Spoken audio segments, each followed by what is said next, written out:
Two years is how long it's been since I beat my first ever extreme hack. And that, of course, was Star of End 2 Night of Doom, like you saw in that little opening. It happened in June of 2019.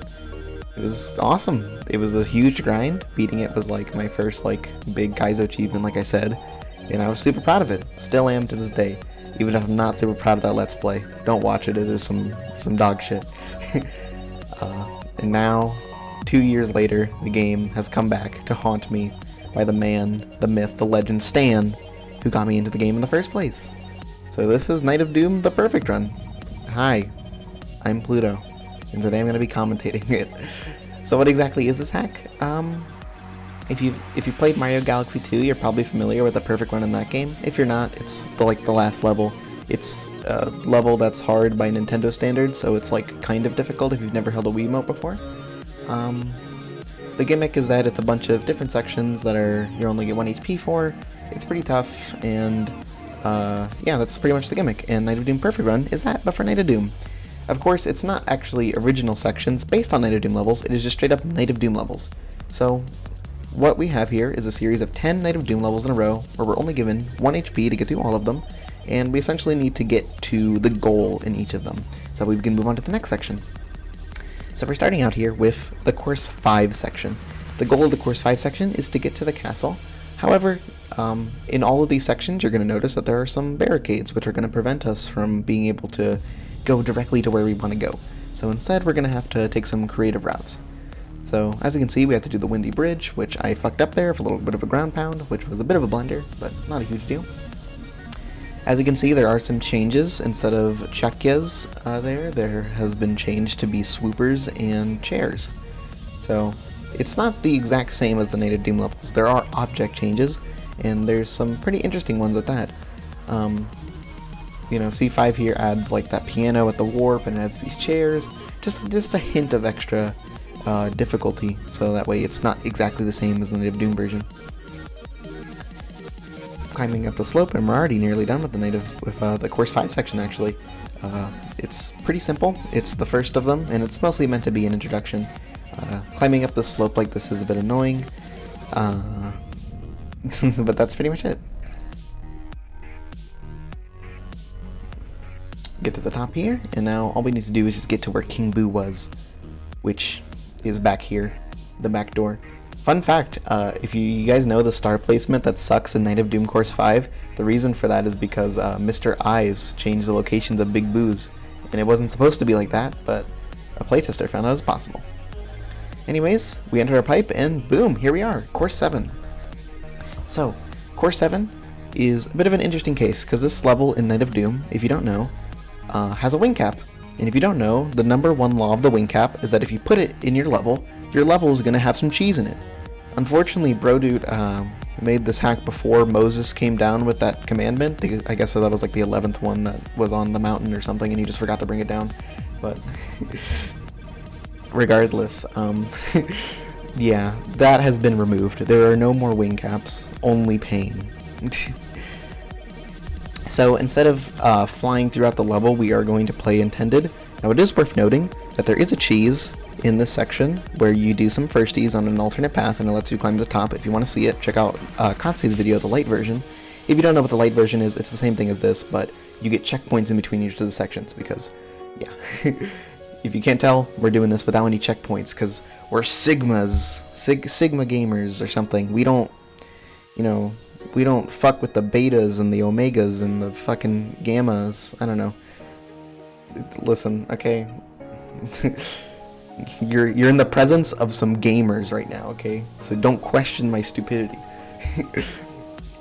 Alright, so, yeah, like I said, we're going to do the intended stuff in Course 7, which involves entering this temple, and we're also going to have to do pretty much each of the individual star paths. A lot of this hack can be summarized as you do the level, and then you do the star paths. I guess I should take this time while there's not much going on the screen to explain what levels we're going to go through. So we did the Course 5 section, we're in the Course 7 section. Next up is going to be Bowser's Domain, then course 9, then Bowser 2, then we're going to enter course 15, then Bowser 3, then course 10, course 11, and we're going to end in course 12. So pretty interesting variety of levels. We got some of the easier levels in Night of Doom, but we've also got some of the iconic hard levels of Night of Doom. The only two like iconic hard levels that are like missing from that group are course 3 and course 8, which course 8 was intended to be in the game, but it didn't work because custom music made it crash, unfortunately. That's just the way the cookie crumbles. So I don't know if you guys know this, but my favorite color is actually gray, so I actually love how this level looks. I don't know, I just really am into monochromatic color schemes, or grayscale color schemes if you want to be technical, because that is the word for it. A lot of this course 7 section here, a lot of the difficulty is knowing how to dodge enemies. There I kind of made a little bit of a mistake. I meant to long jump directly to the next platform, but I ledge grabbed by mistake. No big deal though, because the fire is thankfully deep enough that you don't need to worry about them too much. I remember I mentioned knowing how to dodge enemies, and this section is pretty much exactly that. Each of these little jumps here, you just need to have a strategy for how you're going to deal with the enemy on the next platform. So one thing that's important to the difficulty of this hack is the length. You might have noticed the length of this video, it's very long. This completion was 56 minutes long. That is very long. That is longer than any Dream Edition star I've gotten as of October 16th when I got this. There are Dream Edition stars longer than this though. But that is a lot of time to be maintaining a very high level of gameplay. And so playing fast actually does have a pretty marginal increase in your survivability, because you'll have to play good for less amount of time. So one of my big tips if you want to play this hack is I would recommend picking up the pace a little bit so that way your nerves don't get to you too hard, because this is going to be a battle of nerves towards the end. So we're coming up in the end of the course 7 section here. The course 7 section ends with the big black tree, which is an iconic section of course 7, which you probably honestly haven't seen or haven't played because everyone wingcaps cheeses it, because doing it intended is so fucking stupid. Oh my god. It's actually like one of the hardest stars of the game if you don't cheese it, which is kind of crazy. It is actually nerfed here though, but it is worth mentioning. Now would actually be a good time to mention that in general this hack is easier than original Night of Doom because there's Aglab Cam, which was in 1.2, but there's also some other patches which are going to make the game easier. For example, in the toxic gas sections, Mario Cam will now be functional instead of being a worthless pile of garbage, and when you're climbing off breakable boxes, they will not break when you wall kick off them. So, tree branches here, a little bit tricky to traverse, but again, knowledge is power, and I'm very knowledgeable, as we all know. I am the most big brain Kaizo player ever. I'm so big brain that I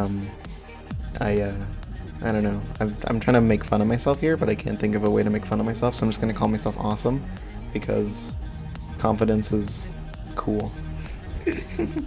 All right, Bowser domain. So right off the bat, 10 coins fly into us at the beginning because the section is almost entirely covered in toxic gas, and the goal of the section is going to be to climb to the top, to enter the secrets tunnel, and to do it without running out of air, because you gotta go quickly, you gotta kill all the enemies, and you gotta get a lot of HP so that you don't die. There I made a little bit of a mistake and I had to wall kick off the wall there. Normally you ledge grab and bop the snuffit, but there I just got incredibly lucky. This entire Bowser domain is honestly scuffed as shit. There's a bit of RNG here, so if you don't know this, Thwomps are RNG in their movements. They always, once they're on the ground, the time before they get up is always the same, but when they're in the air, the time before they come down is always different.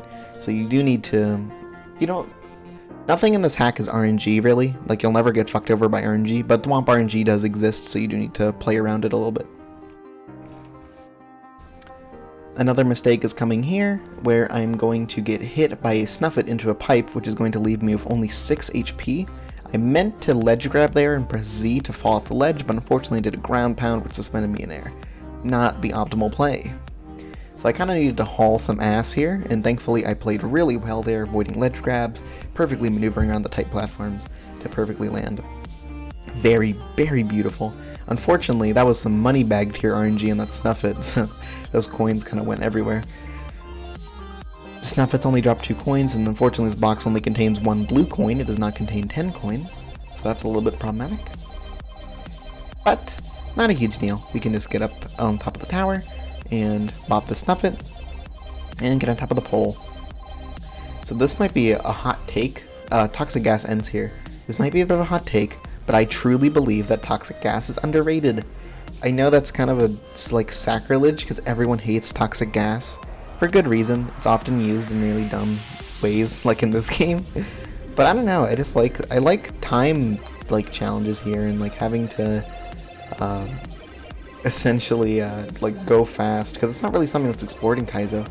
You often see people like people tend to play slower in Kaizo compared to like any other Fast and Mario 64, but the fast movement is what makes this game so fun to me. So I don't know. I wish there was more toxic gas sections, especially in the era of Aglab Cam. You would think toxic gas would be more widely done because we can actually do it and make it not stupid. But people don't use toxic gas. It's so lame. I'm gonna start a revolution, the toxic gas movement. It's like the opposite of the Green Party.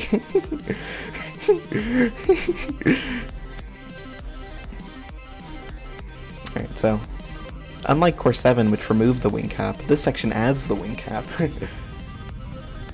That's just because the switch that's used to enter the secrets area is removed. So instead of using a switch, we're instead going to use a wing cap to enter it.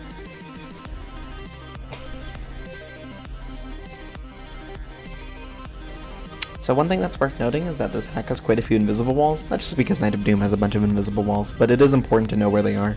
I'll point out some notable invisible walls here, but the notable invisible walls are more so towards the end than towards like the beginning or middle.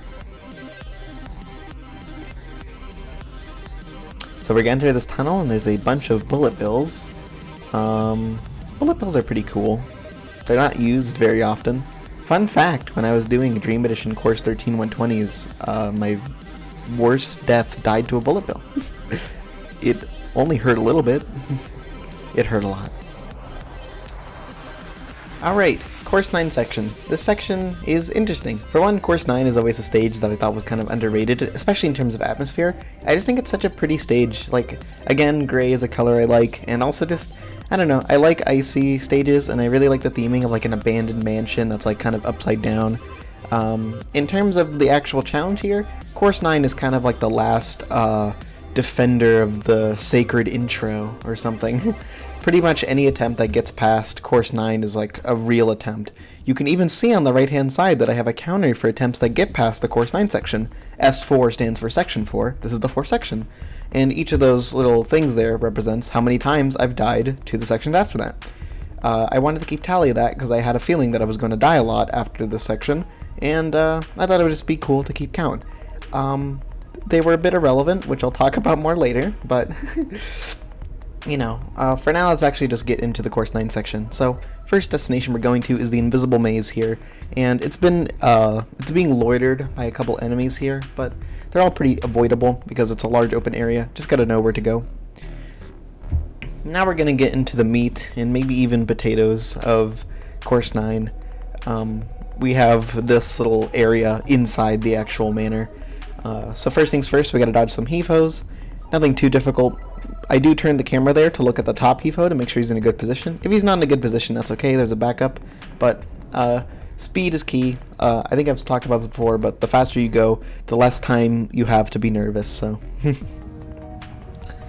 Alright, invisible floor. In my opinion, this is downright the hardest jump in the entire, this entire 50+ minute gauntlet. This jump is really difficult. It is a precise lung jump. The floor here is all one-sided, which means that you cannot ledge grab it. And there's not a whole lot of room to work with here, not only to jump off, but also to get out this long jump. There's a bunch of fires, which makes setting this up a little bit tricky. There's a heave-ho there, which you do need, which is useful because it can show you where you can stand, because the heave-ho can only move where there's ground, but it also acts as a bit of a nuisance, and in general, I just think this was the thing that was just the single hardest thing. I just could not get very consistent with this. It's not as hard as like the hardest jumps in Dream Edition, but overall this is much more of an endurance test than it is like a hard jump test. Like, the jumps here never really peak that difficult, because that's just, in my opinion, the absolute peak, but you need to keep up a very high level of play for a very long time, and that's where the difficulty comes in. It'll be interesting to see if anyone else goes for the star, because it's very difficult, very, very difficult. I'll talk more about the difficulty later. when we get to what is, in my opinion, the hardest section. With that done, we're in another room inside the mansion here, and we have a couple more annoying enemies. More Koromames, that eyeball there, which is a little nerve-wracking, heave-hos, more star sniffets. If you're not familiar with the Star Revenge series, some enemies are turned into stars. They usually act the same, but some of them have different properties. For example, Star Chukyas will throw you at the spawn location of the Chukya. We'll kick up this little thing. I just like how this looks so much. If I ever make a ROM hack, I'm probably going to make a stage inspired off this, because this is such a cool idea, but it's a Night of Doom stage, so it's super underrated. I have a bit of a nostalgia thing for Night of Doom. I think it's such a cool hack, especially in terms of like theming and stuff, but people tend to hate it because it's not the best made game. It has a lot of invisible walls, which invisible walls are a bit of a thing in this hack here. You just need to know where they are, though. There is one at the very end that's kind of mean, though, if you don't know that it exists. Alright, so in normal Night of Doom, this metal cap section here is infinitely retryable because there's more metal caps. Here, there's no metal cap in the room, but if you get stranded on the bottom there, you can actually use a warp to go back to the switch. So you can retry at the cost of having to redo one jump. It's not too tricky. The only kind of hard part here is landing on this metal cap box, which I pause buffer to make it a little easier. Night of Doom is an older hack, so it doesn't have any like QSLGs or anything. I think there are moments in this, there's definitely moments in this where I use QSLGs because it's a bit easier, but they're never necessary. And with that section done, we can now move on to the Bowser 2 section. So let's go. Alright, Bowser 2. Entering the middle of the challenge, or what I would call the middle, we have Bowser's New Sky Palace, and the name of the game here is Memorization. There are a lot of enemies here, and when I say a lot, I mean a lot. Like, look at this. Fire throwers, Snuffets, Chukyas, Kuromames, the whole shebang. He actually removed the Lakitu here because it's stupid, which, thank you for that. That Lakitu is so dumb. But there's a lot of enemies in this section, and pretty much what you'll need to do is you'll need to memorize every single enemy, and you need to have a plan for each enemy.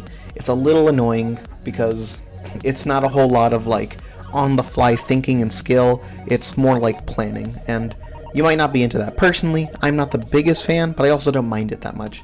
But this was probably my least favorite section in the entire challenge because I feel like it was, despite it being one of the most difficult because there's so many places where you can go wrong, I feel like it was one of the less skill-based, if that makes sense. Not to say that it's luck-based, it's just, like I said, lots of memorization. So, it's worth noting that the 1 HP thing actually does change the section a good bit. I haven't really brought it up much because it hasn't been too relevant, but because of the 1 HP restriction, lava becomes instant death. Every single enemy becomes deadly. Like Goombas, you bop a Goomba, you're dead. This adds a bit of tension because you need to be very careful around things in this hack. This is one of the examples here where the 1 HP actually adds quite a bit of difficulty. When you get into this metal cap section here, you need to do the section nearly perfectly, because if you take even one lava bounce without this metal cap here, you will die. So you gotta be careful. Now it is worth noting that if you do the setup I do there, you do have one extra lava bounce, which is a bit nice, but generally you want to make it here as fast as possible so you don't even have to risk it. That's my advice. Alright, so we're past the little opening there, and now we can get into the more interesting bits here. Bop that Snuffet. Speed is key for that Snuffet. We have a couple more annoying flamethrowers before we can enter the pipe. Now it is worth noting that in most sections of this game, not just this section, this entire game, cheese has been patched out.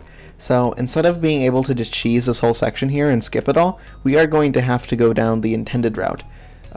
Which in this case means coming back here and taking this pipe, which will take us to this area. Okay, so, like I said, 1 HP, lava is not an option, so because of that some extra boxes have been added, which will allow us to traverse this area without taking any damage. However, there's a lot of enemies in this area. Some of the enemies have been removed, the Lakitus, but you pretty much just need to memorize where they all are. I know I kind of am sounding a bit like a broken record, but this section is very, It's there's not a lot of variety in this section. Kind of. Like, obviously the section's different from like the beginning, but the gameplay is similar. You know where the enemies are, you memorize a strategy for the enemies, and then you take out the enemies. You execute them. Mario the Executor. Or the extermination guy, if that's what you want to call him. I could see Mario being an extermination guy. He seems like the kind of person who would like come to your house to get rid of ants. I kind of want to start a tangent about how much I think bugs are cute, but I probably shouldn't. So that's Snuffit there. I bounce across him. I just think it's the best thing to do. That is actually where I died here. I died in this section because I missed that Snuffit, which was unfortunate. So from here on out, this attempt was a PB. So now I should probably talk about that. So we're only in the 5th section out of 10, and I had practiced the ending of this a lot. I had gotten sections 6 through 10 in one save state, which is in the second channel. And by one save state, I mean Savestateless. I kind of worded that badly. But I was expecting this to take a very long time. But I just kind of fluked it all. It's like everything just kind of worked out and I just nailed it despite having some pretty heavy nerves towards the end there, which I'm very grateful for, but also kind of not sad about. Just kind of, I don't know, this was a very fun thing and I wouldn't have minded if it took a very long time. I'm absolutely not upset that I got it as fast as I did, but I definitely wouldn't have been upset if this was an RR tier grind. Alright, so if you're familiar with Bowser 2, you'd know that this is the section that you would normally cheese to if you were playing the level like normal, because this is Night of Doom like the most cheesable Kaizo hack.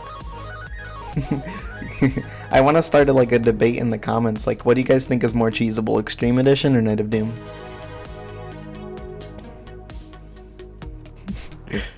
Wrong answers only. I'm sorry.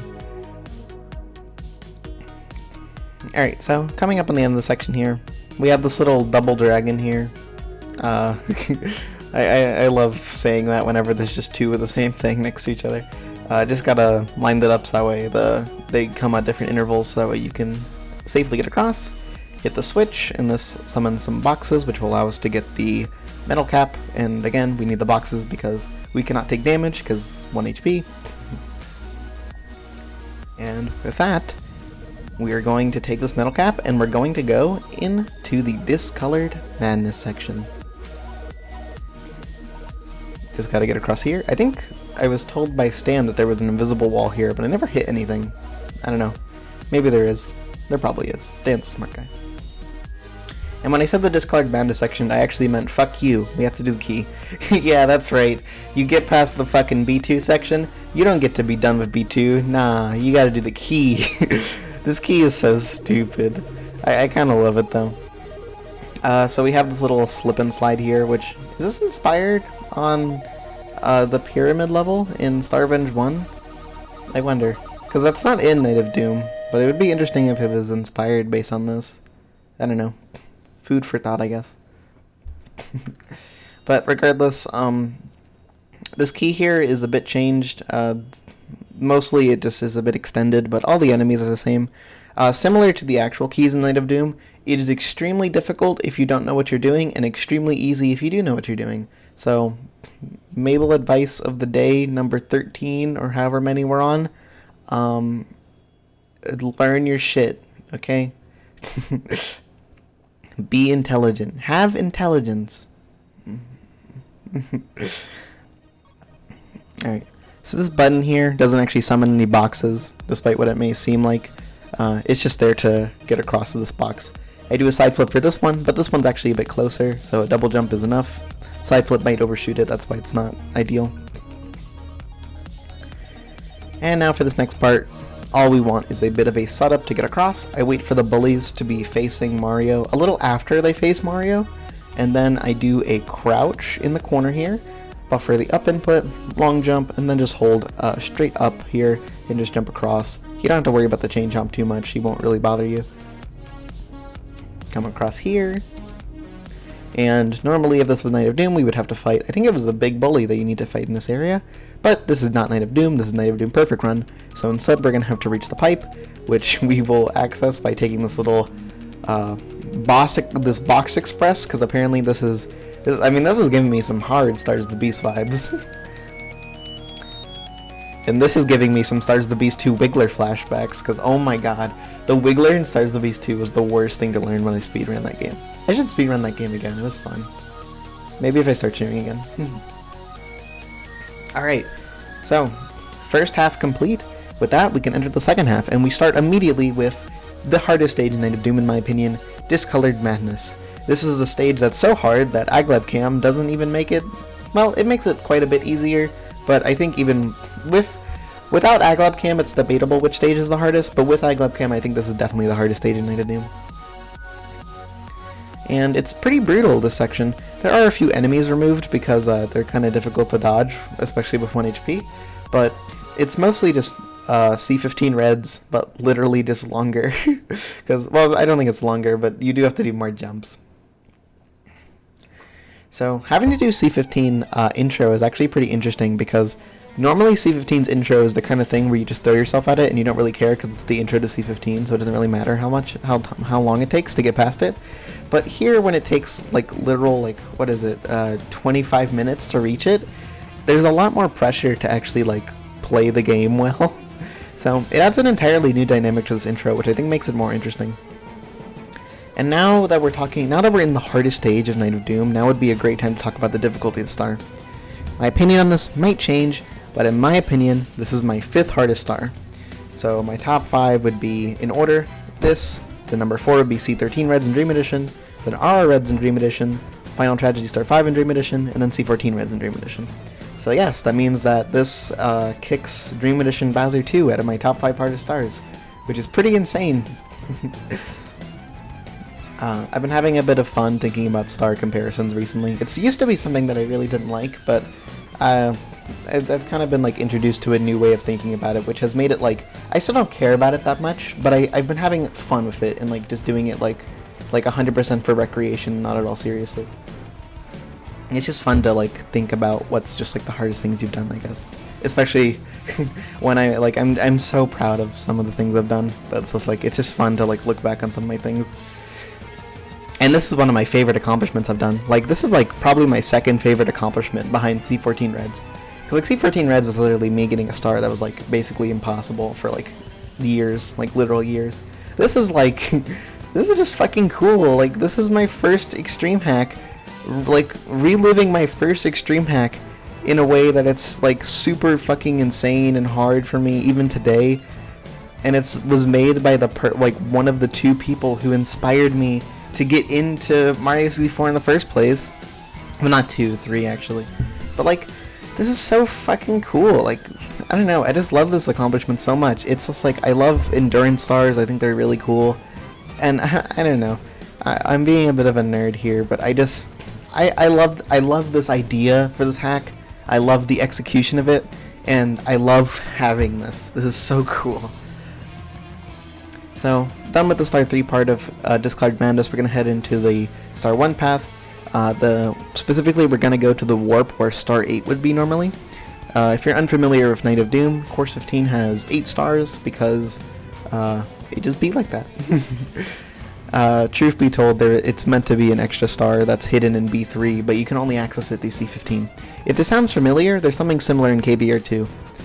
Where Variety Dimension has 8 stars instead of 7 because one of them is an alluring item, which means alluring item only has 6 stars. Cool little thing. I wonder if that KBR2 star was inspired by some of the Nod one.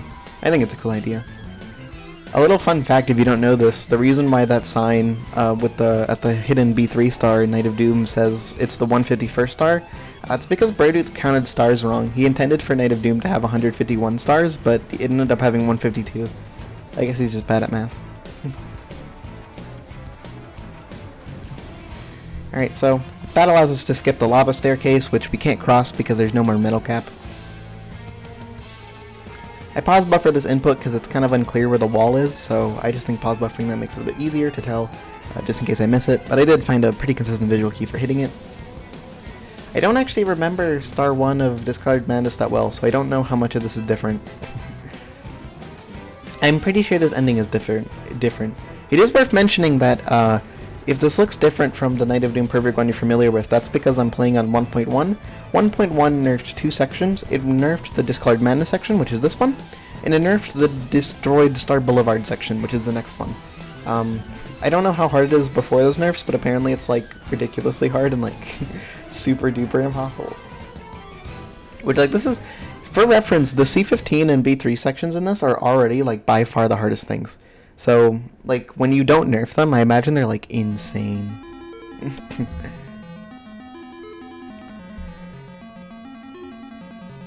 I always like this little tower here. I just think it's cool, like just having like a kind of thing where it's like the same thing over and over again, but like each time it's like slightly different. I just think like climbing this is just a really cool set piece level. And I also just like vertical climbs because I think they're like cool, especially when they like look down and see all the stuff. That was one of my favorite parts of Veneno Sphere in Extreme Edition, is like when you get to the top and you get to look down on the rest of the stage and it's just so pretty. I don't know, I like that kind of thing.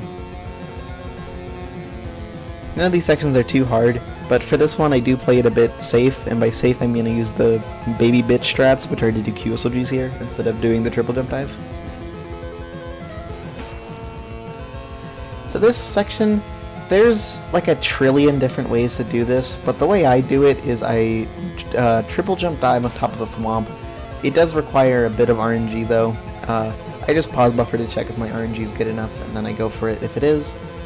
It is a bit annoying because thwomps are completely random, but eventually you'll get the good RNG, unless you're like the world's most unlucky person, like, I don't know, the inverse function of Dream. That was such a stupid joke, I'm sorry. Alright, so this section here, gotta know which holes have what. Just make sure that you go into the ones that don't have lava. And for this one, there's no way to skip the lava, so just grab them. Actually, I think you can just jump into the diamond thing, but I never really tested that. I did the QSLG. I actually did quite a few QSLGs here. And then the strategy for entering this is just triple jump and dive to avoid the fall damage. Does not 1.2 have fall damage? I'm pretty sure it does. This hack definitely has fall damage, which actually adds... It doesn't add too much difficulty, but it will kill you if you're not careful. And there is one section in the final area of this where fall damage actually matters a lot. Alright, we're nearing the end of the Discolored Madness section here. Unfortunately, it does not end right here. We unfortunately need to do the Star 4 ending, which is really silly if you don't know how to do it. There's like a million different ways to do this, but the method that I came up with involves hiding in here with a QSLG, climbing up, hitting the switch, and now I'm going to abuse corner physics to build up speed in this corner here, do a little jump dive, long jump to the second box, and then climb quickly here, ledge grab, jump here, and you can get up this ledge with a long jump. The long jump there actually allows you to get up that even when you're not very fast. Unfortunately, there's no room for breaks, because immediately after the Course 15 section, we immediately have to go into the Destroyed Star Boulevard section. And this section is not as hard as the Course 15 section, but oh my god, it is so nerve-wracking. This section is so fucking scary. There's so many precise jumps, and there's so many tiny little things that you can fuck up and just get fucking destroyed. Pun, because Destroyed Star Boulevard? Okay, moving on. Try not to get Goomba Gaming'd here. That's a reference some people will get. If you don't know that reference, it's possible for Goomba higher up in the stage to land on you from there and just absolutely eviscerate you. I might throw a link to the Twitch clip there, because it's so fucking funny. I'll probably link it in the description so you can see it. It's absolutely hilarious. Regardless, there's two primary goals in the B3 section. The first goal is we need to open the cannon, and the second goal is that we need to reach the pipe, and the pipe is where the boss fight is in Vanilla Night of Doom. Now, there's a little thing that you could argue, and that is, hey, if you can open the cannon, wouldn't that mean that you could, like, save the cannon and, like, not have to do it every attempt? Because, you know, cannons save. And I chose not to do that. And the reason I chose not to do that is because I feel like it was kind of against the spirit of the hack to do that, and also from a more a literal standpoint, it's actually impossible to save the game without getting the star. So it would make no sense to save state after opening the cannon, after dying, so that way you could just skip it on future attempts. Of course it didn't matter because this was my first attempt and only attempt to get this far anyways, because I just first tried everything past this, but it was a hypothetical that I had thought about and just decided no, I will not do that. Anyways, this Koopa path here is all pretty trivial. It's very basic jumps and enemy dodging. It's kind of similar to the Invisible Maze in Course 9 with a bit more danger. Now we begin our cannon opening. To open the cannon there. And thankfully, Stan is a homie and put a warp that will take us back to the main part of the stage here. We have a couple precision jumps, but thankfully there's a couple ways to line up the camera very easily.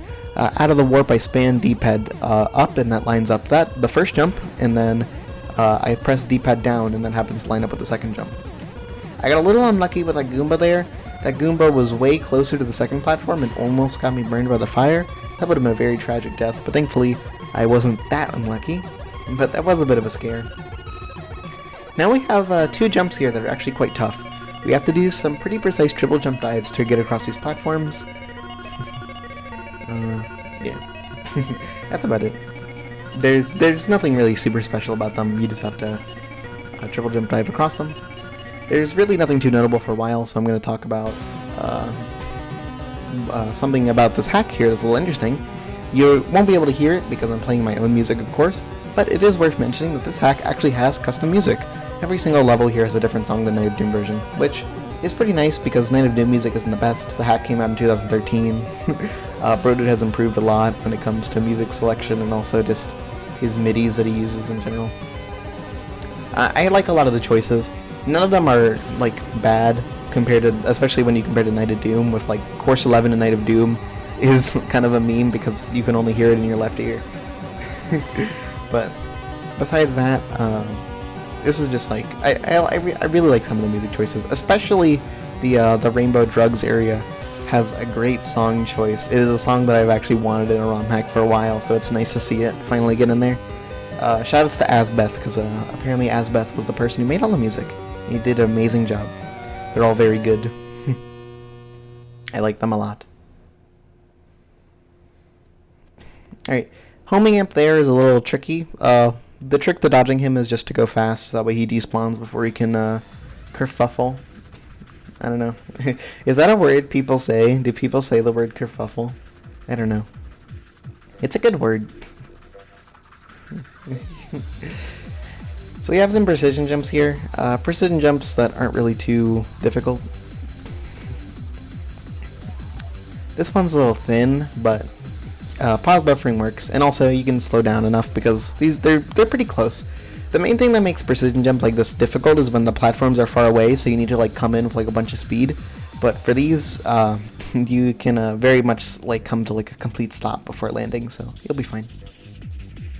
So next little temporary goal is that we need to enter that door there, but we can't enter the door because it's covered by fire. So we need to get the Vanish Cap, which is directly under us right now, but of course Mario cannot phase through walls, so we need to take the long route. It's worth noting that the wing cap that we would normally use is gone, so you cannot cheese this section at all. I'm guessing you'll kind of figure that, because why would it not be gone? Like, it would literally remove the entire point of the section.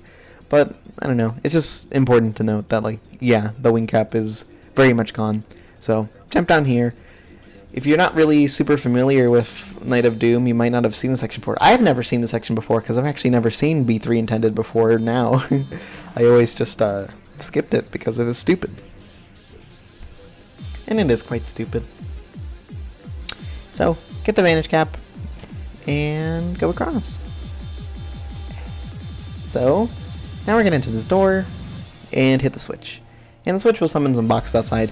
Now, important thing here, doors, they kind of fuck up your camera, so I would suggest being a bit patient here while you wait for the camera to readjust so that you don't die. You have more than enough time to get up this roof here, so don't worry about it too much.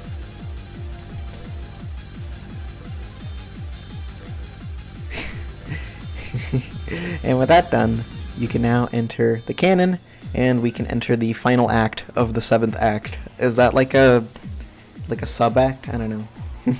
Is that a subtract? I'm sorry. Alright. Go across here. And now we have the little green area here. Some jumps that are not really too notable.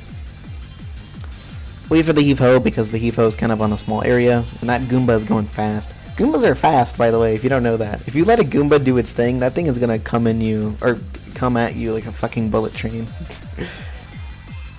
It is rough. Right, nothing too notable here, just gonna get up. These platforms are actually pretty close to each other, so you don't need to like do wall kicks up them if you're close enough. This one is pretty far away though. I do a dive here to get up it. Just gotta make sure that the Chucky is not in the way. If the Chucky is in the way, you can just go out of his like homing, or like his like I want to chase you radius and just go back in, and that'll avoid the problem. No big deal. Dive on top of here, and jump on top of here, and now we have a couple more tricky enemies. We have another annoying Chucky who's kind of blocking the way. He's very easy to murder though. Just gotta stand here, and then grab him and throw him. Welcome to my Mario 64 Let's Play, where I teach you how to kill Chuckyas. God, this brings back memories, man. Dude, this stage is so hard when I first played it. I mean, part of the reason why it's so easy now is Aglap Cam. We're gonna come up on this jump here, which is like an arch jump, which was really hard, because like there's a heave-ho on top of it, and it sucks, and the camera wasn't that great, but with Aglap Cam, this jump is kind of piss easy. Well, I say piss easy, it's still definitely tough, but like, compared to like how difficult it is with normal cam, this is quite simple.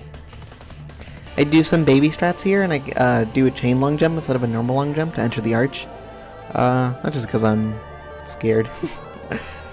I'm not really scared at this point. I'm just I want to play it safe. I don't want to die. I do use a bit of a different camera angle, and that's just to get on top of the arch earlier, so I don't have to wait a million cycles of the heave-ho there to get up there. Unless you're Andrew, because I'm pretty sure he choked this in reds, you're pretty much done here. So, don't do anything stupid, and we can enter the next section.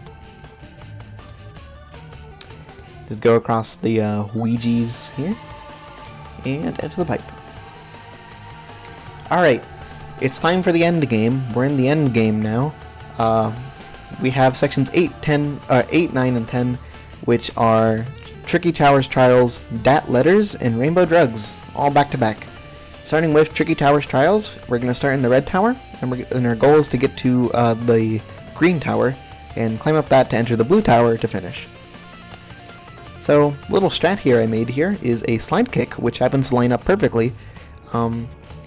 You do get HP in this section because we are going to be going to the green tower section, which has toxic gas, so HP is important, but it is worth mentioning that at the beginning of the section, touching any of the lava will kill you because the maximum HP you can get with 3, and lava does 3 damage, and 3 minus 3 equals 0.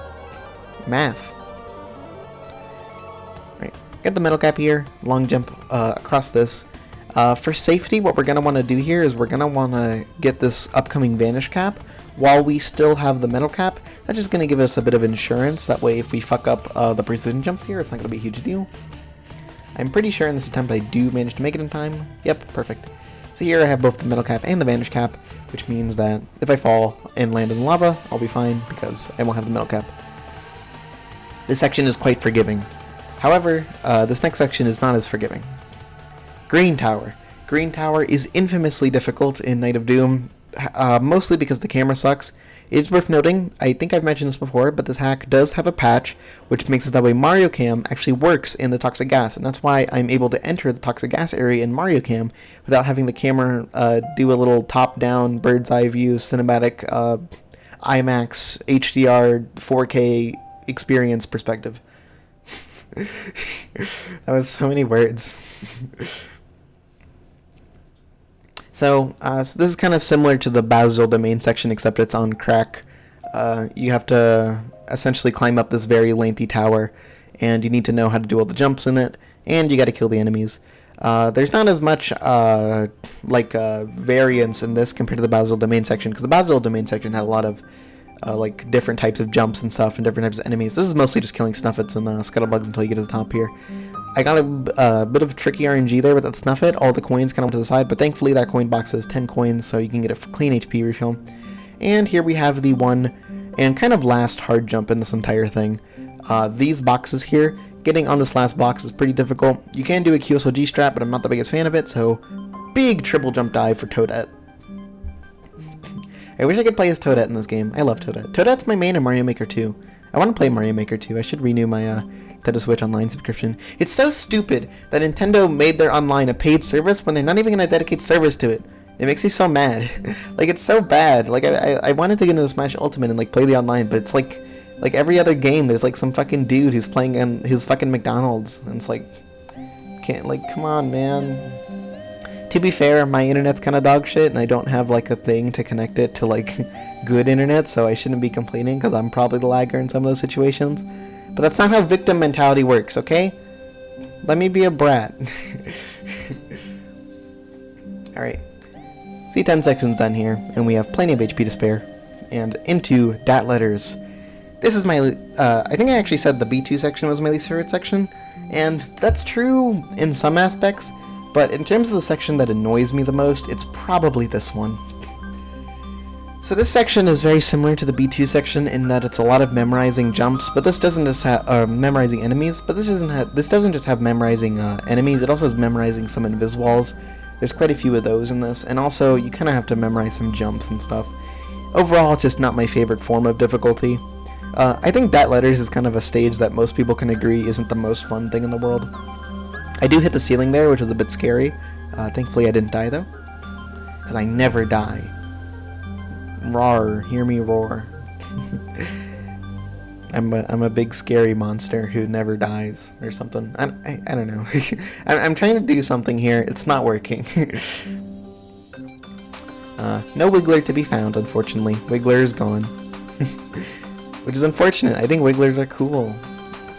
But there is a bit of a blockade blocking the climb up. I think this is a J, right? I don't know. I don't know my letters. I do know my letters. I'm just not sure. I'm pretty sure that's a J though. So there's a couple invisible walls here, so I want to be perfectly straight in case I bonk off them, and just kind of stand on the edge there and you'll generally avoid them. And then when you're jumping from the bottom of this to the next platform here, right there's a bunch of invisibles, but lining up with the little edge between the quicksand and the normal platform tends to avoid them all.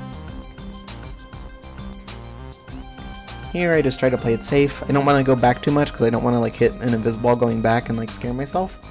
Just want to make sure I murder the Snuffit. Come down here. Going to Mario Came here so you can see the Kuromame, who's very hard to see because he's one of the little star Kuromames that I mentioned being difficult to see there. Kind of blends in with the stage too because he's gray. This is another gray stage. It's weird this stage is gray because it's not like Course 7 where it's mostly green. Like this stage is rainbow colored in the original. So this is where we get to see some of my baby strats at play here. Instead of being a Sigma gamer and climbing up the ledge, I will instead wait for the Lakitu because I'm a big baby who is scared of Lakitus. I accidentally ledge grabbed there. I didn't want to ledge grab, I wanted to just land on top of the ledge to bop the Snuffit, but it didn't work out. A little bit of a tricky wall kick section here, but I just use a quick little line up there. Pseudo visual cue. Well, it's not a pseudo visual cue, it just is like a visual cue, which gives you like a decent angle. I was kind of struggling with the camera here. Normally in practice I don't have problems with the camera there, but in this instance I wasn't so lucky. But it worked out, so we're good. Jump down here. And now we need to get to the bottom of this I here, this lowercase I, which is weird. There's another Lakitu here, which can be quite difficult to dodge. My setup is to jump on the second block, then climb up 3 blocks here, wait for the Lakitu, climb up the next 2 blocks, and then long jump. It is worth noting that you can actually skip this entire block section, because despite there being fire there, you can just jump around the fire. However, it is easier to use the switches, so I would not recommend doing that in an actual attempt. Right, here we have the one jump that I don't know how to do without a QSLG, so it's a good thing that we discovered that little tech. It would have been interesting if this hack used the no QSLG patch. would have added some interesting difficulty since you'd have to do some things intended. Like, for example, Course 5 would be quite a bit different because Course 5 kind of got neutered by QSLGs.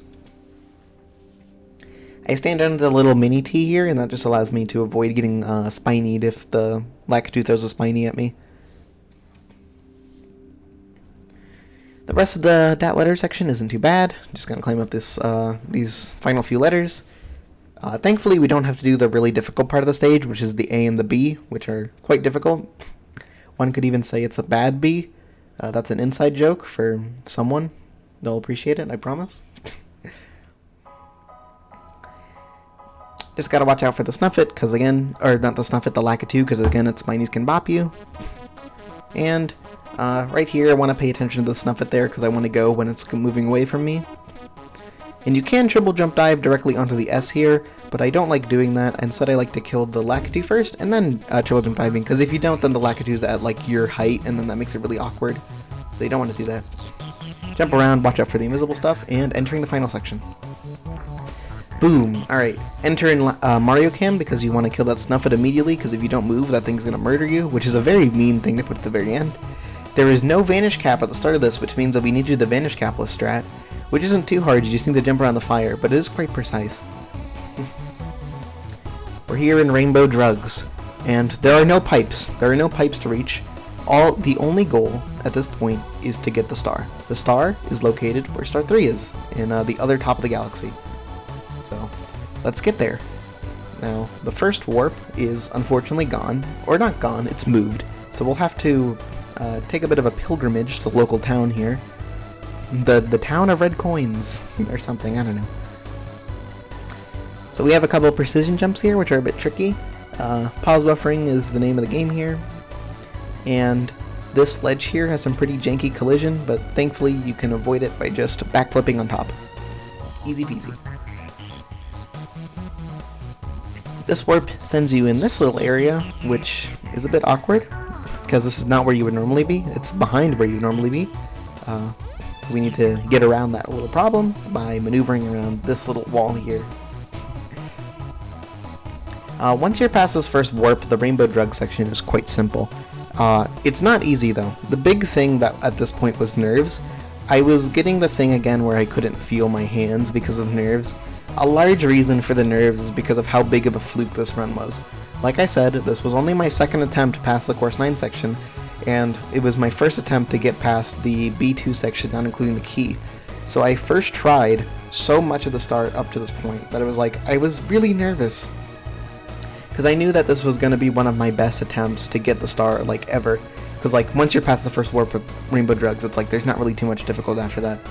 So I was struggling to deal with the nerves. But despite my hands feeling kind of numb, I was still able to play pretty okay. I was playing quite nervously, but the main thing I was trying to reinforce is just like, do the jumps how you practice them. And how I practice them is with things like this. I practice like all these setups and these video cues here. I line up with the corner of the box with the tip of the pyramid here.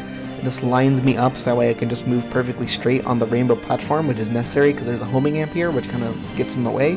So you want to move as quickly as possible. It's stuff like that, which is stuff that I practice and I was ready for. I was not expecting to get this so soon because the time it took to get this was I practiced this for 16 hours, including playing the light version, the version with checkpoints, and I grinded section 6 to 10, and that was more practice. I practiced for 16 hours, and then I started attempts, and I did 2 hours of attempts on Friday, and I wasn't really getting anywhere. I got to B2 once, and I unfortunately died. And then I did another hour and a half of attempts on Saturday, and I got this attempt. And I just, yeah, that's right. This star took less than 4 hours of attempts to nail it all. This is the biggest fluke I've ever done. Like, Course 13 Reds was a huge fluke. Like, that was a really big fluke. But this is a bigger one. This is definitely my best fluke. And the nice thing is that I feel like I still kind of, I don't feel like I lucked out on the star. And by the way, this jump is a bit tricky there. That's the part I mentioned that where fall damage matters, because you do need to line up for a ledge grab there. There's a decent visual cue though. But like I said, I'm really proud of how fast I got this, because it's like, I don't feel like it wasn't deserved. I feel like I just I feel like I've proven, like, I'm really good at these endurance type stars, and I'm just really proud of myself. And this was just such a sick thing.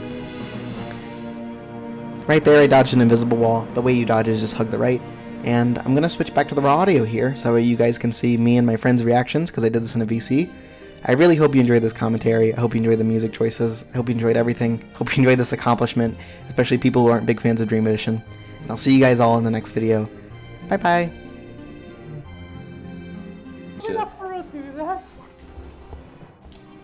Heart is pounding. Breathing is harder. Whole body shaking. Nerves out of control. Feeling like fainting. It's all or nothing now. If you die here, don't worry. You'll be remembered as one of the only ones who got this far in their journey through this insanity. Fuck you, bitch. Imagine the nerves.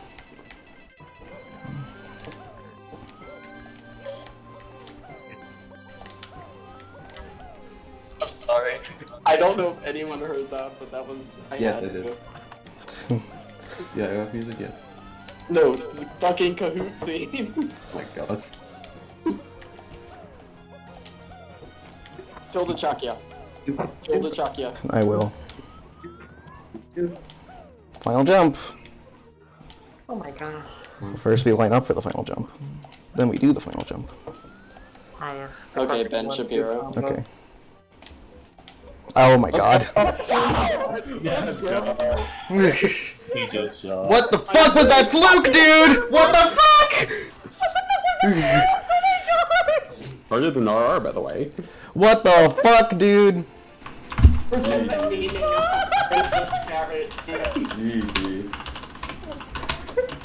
Are you guys ready? You're all now accomplices when this gets accused of being sorry. Hi, YouTube. Hi.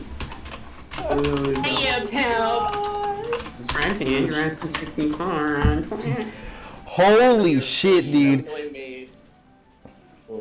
Oh my god. That is the biggest... I can't even click, dude. Holy shit. Okay. I'm gonna end the recording, but I'm gonna pick up with my reaction to this. Holy shit. Okay, holy crap, what the fuck? I can't believe that just happened. Oh my god.